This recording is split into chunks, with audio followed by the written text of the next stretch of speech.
Oi, tudo bem? Bom, hoje a gente vai começar uma série de vídeos em que a gente vai falar um pouquinho sobre o Chile. Chile aí, país sul-americano, sem dúvida o maior exportador de vinhos da América do Sul, devido aí ao volume e a qualidade de seus vinhos, né, que tem entrada aí em diversos mercados, Brasil principalmente, né? Acho que o brasileiro aprendeu a tomar vinho, vamos dizer assim, com Chile e Argentina, por conta de Mercosul e tudo mais. O Chile se destaca principalmente pela produção de vinhos com excelente custo-benefício. Mas nem sempre foi assim, né? No Chile, até a década de 80, o vinho chileno era feito em larga escala, para o chileno mesmo consumir, então você não esperava muita coisa desses vinhos, né? Você não esperava grandes vinhos, mas vinho do dia a dia que a população local acabava consumindo. Mas houve o despertar de alguns produtores e tem aí um nome muito importante com relação a isso, que é o Eduardo Chadwick, que ele é herdeiro, produtor e herdeiro também da vinícola Errázuriz.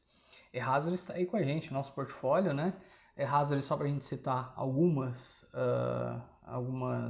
coisas sobre Errázuriz. Errázuriz aí, ela é tida pelo Robert Parker, né? Que é um dos papas do vinho aí, né? Dos críticos. Ele descreve Errázuriz, na opinião dele, como a melhor vinícola do Chile. E ela é, de fato, a mais premiada, que recebe mais premiações mundo afora, por aí. O Eduardo Chadwick, ele foi estudar em Bordeaux, e quando ele foi estudar em Bordeaux, ele já voltou, ele já foi, na verdade, né, decidido a elevar a imagem e a qualidade dos vinhos chilenos. Isso estava na mão dele, então ele foi lá estudar, retornou para o Chile e começou a trabalhar com afinco na procura do melhor terroir para a produção dos seus vinhos, de determinadas variedades e tudo mais. Então, controle de produção, seleção de castas, e conseguiu resultados fantásticos. Só que ainda assim, o mundo, principalmente a Europa, né, não enxergava o Chile aí como um principal player no mercado ou um produtor de grandes vinhos. Foi aí que ele teve uma sacada genial e, eu diria assim, super corajosa. Ele decidiu reunir em Berlim vários especialistas com relação a vinhos, né? Escritores, tinha Master of Wine lá no meio também. E ele fez uma degustação às cegas, onde ele colocou alguns de seus vinhos icônicos para brigar com outros vinhos icônicos do redor do mundo. Então você tinha lá Mouton Rothschild, tinha Sassicaia, tinha Tianello e tudo mais. O que acontece é que os vinhos dele ficaram muito bem na ordem, no ranking, né? Sempre no top 10, alguns até vencendo algumas edições. Que se repetiu, isso aí ficou conhecido como Berlin Tasting, né? Ou a degustação de Berlim, que foi lá que foi realizado. Houveram, depois de outras, nos anos seguintes, né, algumas degustações em algumas cidades. Então, Tóquio, teve em São Paulo também, sempre degustação às cegas, colocando os vinhos da Errázuriz contra vinhos aclamados aí pela crítica e super tradicionais do mundo do vinho também. Bom, com relação a Chile, a gente vai falar algumas curiosidades também. O Chile, se a gente for pensar geograficamente, ele está muito bem protegido, porque ele tem ali Cordilheira dos Andes, a leste, a oeste ele tem o Oceano Pacífico, ao norte o deserto do Atacama e ao sul a Patagônia. Né? É uma região muito fria ali, então você tem... ele está bem protegido e bem isolado ali. Isso fez com que o Chile fosse um dos únicos países onde a gente não encontrou a filoxera. Filoxera, que foi aquela praga que acabou, né, que devastou vinhedos na Europa e ninguém sabia muito bem como isso funcionava, quem era o responsável, né, pela aniquilação desses vinhedos. No Chile, não teve o ataque dessa praga e muito se dá pelo fato dessa proteção geográfica que o Chile possui, ou por seu solo arenoso, ninguém sabe. Né? Ninguém sabe ao certo se é esse conjunto de fatores ou se é apenas esse fator que faz com que o Chile ficasse protegido da praga filoxera. Então hoje, no mundo inteiro, quando a gente vai plantar uva, a gente vai plantar uma videira, a gente faz o método de enxertia.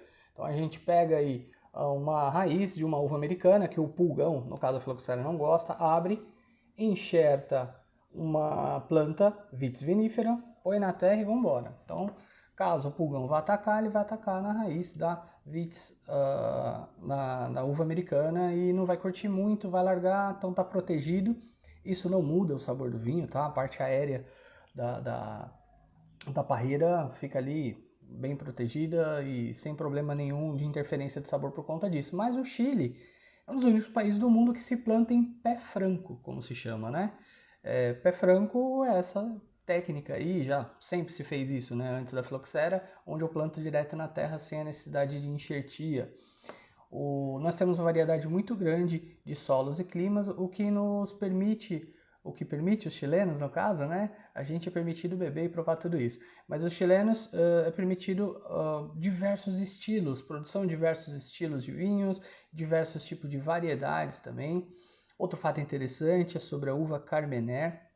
A gente não pode deixar de falar. A uva Carmener não nasceu no Chile, ela nasceu em Bordeaux, na França, onde ela era chamada de Grand Vidour. E quando veio justamente o ataque da Phylloxera, devastou os vinhedos de Bordeaux, os vinhedos foram devastados, decidiram, quando retomaram o plantio em Bordeaux, não replantar a Carmener, porque ela era uma uva de difícil maturação, o rendimento também dela não era lá muito bom, decidiram, quando voltar a vitivinicultura em Bordeaux, não se utilizar a Carmener. Então, acreditava-se aí que a Carmener tinha sido extinta, riscada do mapa.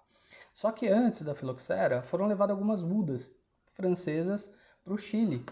Por isso que hoje a gente tem lá Cabernet, tem Merlot, tem Pinot, um monte de variedade francesa veio nessa época antes, pré-Phylloxera.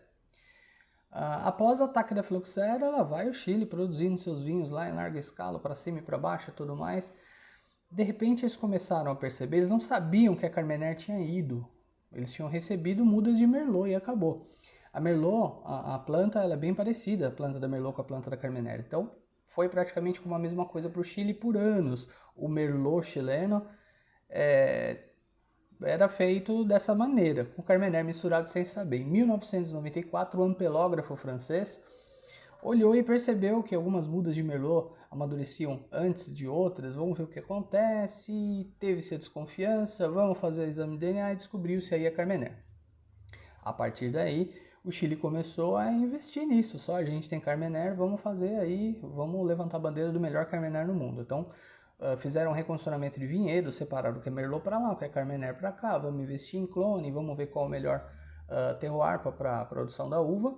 E hoje é a uva símbolo do Chile, o Carmener. Mas o Chile não faz só Carmener. Eu costumo dizer que o Chile, se a gente plantar real lá, deve nascer euro, porque a terra é muito boa. Então tudo que se planta no terroir certo ali e com condições enológicas bem conduzidas, né, vamos ter excelentíssimos vinhos.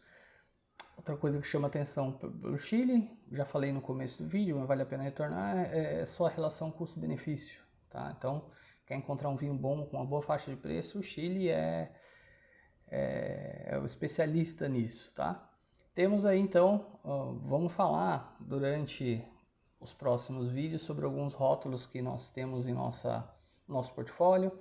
Para citar algum, por exemplo, eu quero levar aqui para trazer para vocês o The Blend da Errázuriz. A gente falou bastante de Errázuriz, a gente não trabalha só com Errázuriz, a gente tem Errázuriz, a gente tem Vinha Leida, como vocês já conhecem o portfólio, temos aí Matetique com excelentes vinhos, Vista Mar, temos San Pedro também. San Pedro produz também o Gato Negro, acho que é um dos maiores, se não o maior produtor de vinho no Chile, mas a gente pegou a nata da produção do San Pedro, então a gente trabalha lá com os vinhos de San Pedro, no caso aí o Altair e o Sideral, tá? Que são joias da vitivinicultura chilena. E a gente vai passeando aí por alguns rótulos. Vou destacar hoje um da Errázuriz, que é o The Blend. O que é legal desse The Blend é que ele é um corte de Grenache Rye Mourvèdre.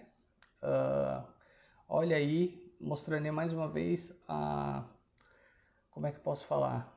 A facilidade que você tem no Chile de produzir uvas estrangeiras, né? Muitas se adaptaram muito bem, então a gente tem um corte de Grenache, Rye Mourvèdre, o vinho é fantástico, tá? Eu creio que seja um dos últimos lançamentos que a gente recebeu no nosso portfólio. Então um vinho fantástico, bastante fruta vermelha, parece cereja, framboesa. A gente tem um toque de especiaria também, que a Syrah empresta, então um pouquinho de pimenta, algum toque empireumático também da passagem por carvalho. Um vinho aí de corpo médio para médio mais, com excelente acidez e muito gastronômico. Então é isso. Espero vocês para o nosso próximo vídeo, onde a gente vai começar a falar sobre algumas principais regiões desse país maravilhoso que é o Chile. Até lá e um abraço.